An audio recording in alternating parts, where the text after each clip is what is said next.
RCF Alpes-Provence, bonjour amis auditeurs. Aujourd'hui, on va s'envoler dans le monde de la littérature, de l'écriture, le monde d'un écrivain. Bonjour mon invité. Bonjour. Qui êtes-vous ? Je suis Marie-Blanche Cordoue et je suis écrivaine depuis 4 ans maintenant. Depuis 4 ans. Alors, comment vient ce virus de l'écriture ? Je l'ai toujours eu depuis toute petite. J'ai commencé par... déjà, j'aimais énormément lire, hein, c'est indissociable. Et j'ai toujours écrit des petits poèmes. Et puis plus tard, au collège, j'ai écrit en imitant les auteurs que j'aimais. Et jusqu'à ce que je me lance il y a 4 ans, puisque j'avais du temps et que cette envie était en attente au fond de moi. Et puis, je me suis lancée. Alors, qui sont ces auteurs qui vous ont inspiré et poussé ? Alors, j'aime beaucoup Camus. Voilà, c'est quelqu'un qui par son écriture, par sa réflexion, par tout ça, m'a transcendée quand j'étais au collège. Et puis, il y a aussi la poésie de Verlaine, Baudelaire, tous ces auteurs qu'on étudie, qui nous semblent complètement, inabordables. Et quand on relit adulte, on comprend des choses des fois et on se dit « waouh, c'est magnifique ». Oui, avec des atmosphères aussi. Voilà. Des atmosphères plutôt sombres ? Aussi. Est-ce que ce sont les vôtres ? Ça l'a été.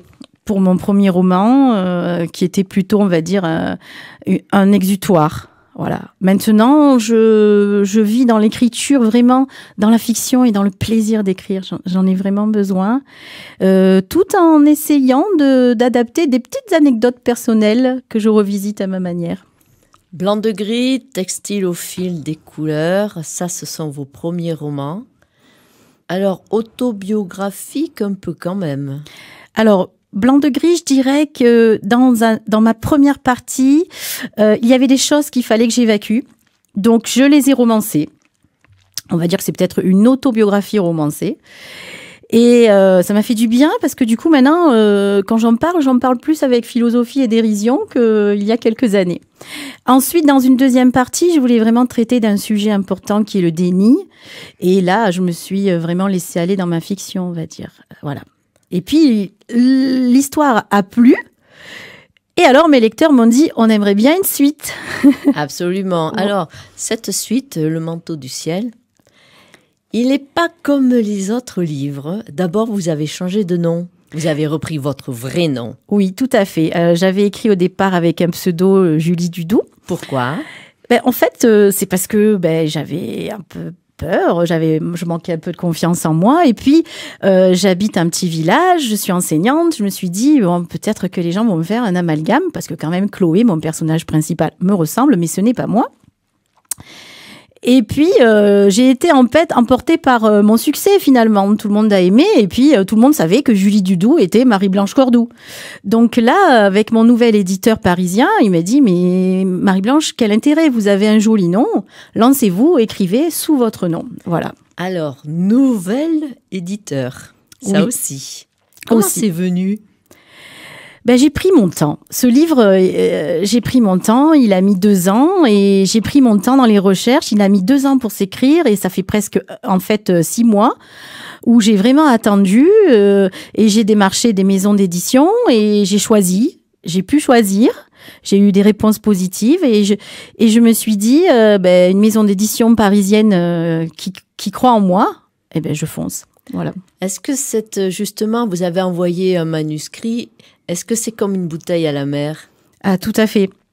Et puis quand on l'envoie, au moment où on poste là, quand on poste tous ces paquets, toute cette pile d'enveloppes avec tout ce livre, toutes ces feuilles dedans, on se dit, oh là, ça y est, c'est parti. Est-ce que ça va plaire ? Est-ce que ça va pas plaire ? Voilà.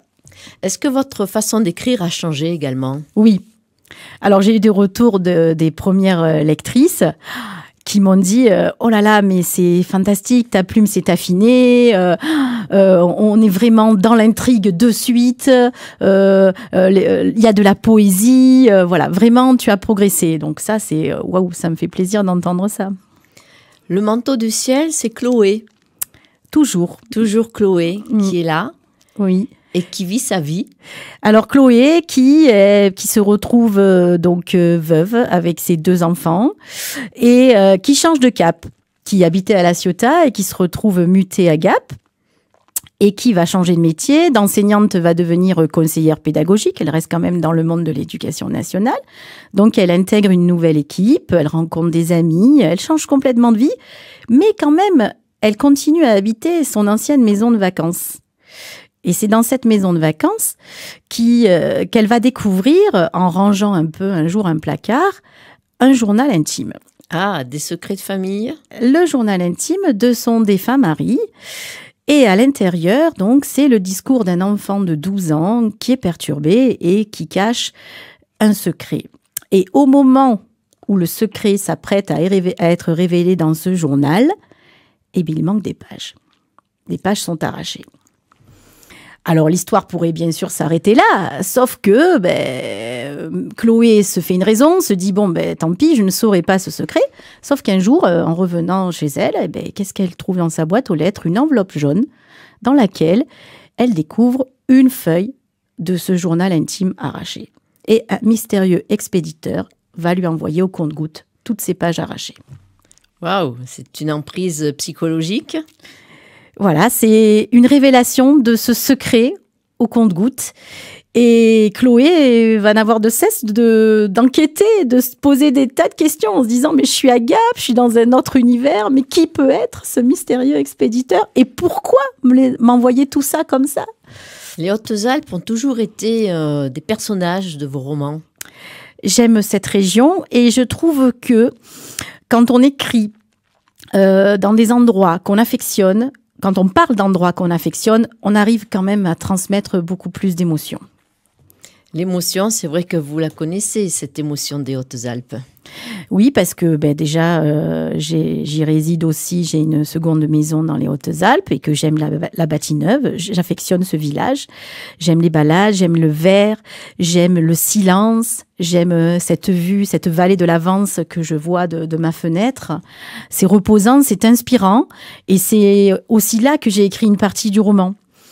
Donc j'avais besoin de parler de cette ambiance des Hautes-Alpes, que l'on retrouve aussi à Gap, dans cette ville que j'aime aussi, avec ses rues, ses boutiques, ses librairies, ces endroits où on aime bien déambuler, ces petits marchés typiques, et puis les gens. Les gens sont gentils, sont agréables. Voilà, c'est une ambiance que j'avais envie de peindre avec ma manière et aussi de reparler aussi de La Ciotat parce que Chloé quand même fait le schéma inverse. En vacances, elle retourne à La Ciotat et du coup, elle redécouvre La Ciotat d'une autre manière, comme une touriste finalement. Et elle apprécie aussi La Ciotat, la mer, tous ces endroits qu'elle avait un petit peu mis de côté quand on habite dans le même endroit finalement.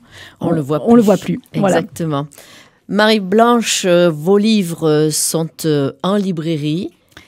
Oui, alors dans toutes les bonnes librairies et à Gap, bien sûr, sur commande à la librairie d'Avanier, bientôt disponible directement à la librairie d'Avanier, mais aussi vous pourrez aussi les commander à la nouvelle librairie qui se trouve Sicourt Victor Hugo, dans laquelle je ferai une séance dédicace en septembre. Voilà. Très bien, c'est l'occasion de cette séance. Vous reviendrez au micro de RCF Alpes-Provence pour parler littérature et puis de votre été qui, je crois, va être riche de salons.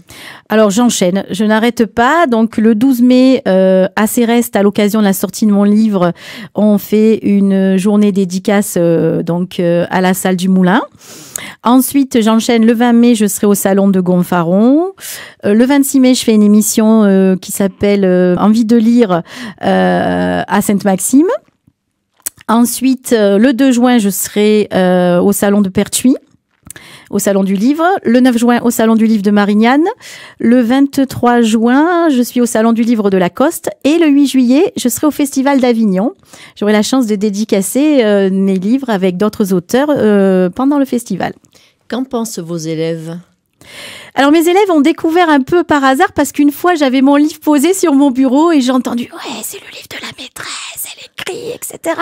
C'était trop mignon, donc il a fallu que je le dise. Et ils étaient tout contents. Certains sont venus me voir à un salon du livre, m'ont acheté mon livre pour les parents, mais aussi pour eux. Et puis alors du coup, ils ne réchignent pas à lire, ils aiment écrire. J'en profite pour leur donner cette passion de la lecture, de l'écriture, comme je peux, bien sûr. Et peut-être aussi le germe d'une idée, et moi aussi je pourrais écrire. Tout à fait. J'ai déjà repéré 2 ou 3 élèves qui sont en ébullition quand je leur demande d'écrire quelque chose et qui ont vraiment envie de continuer dans cette voie. Le manteau du ciel, Marie-Blanche Cordoue, votre nouveau livre qui suit donc Blanc de Gris, textile au fil des couleurs. Ces 2 premiers romans qui ont très très bien marché. La preuve, c'est qu'aujourd'hui, nouvelle édition parisienne. Oui, les éditions Maya et dans la collection Quantum Scandola qui regroupe les beaux écrits, justement. Voilà.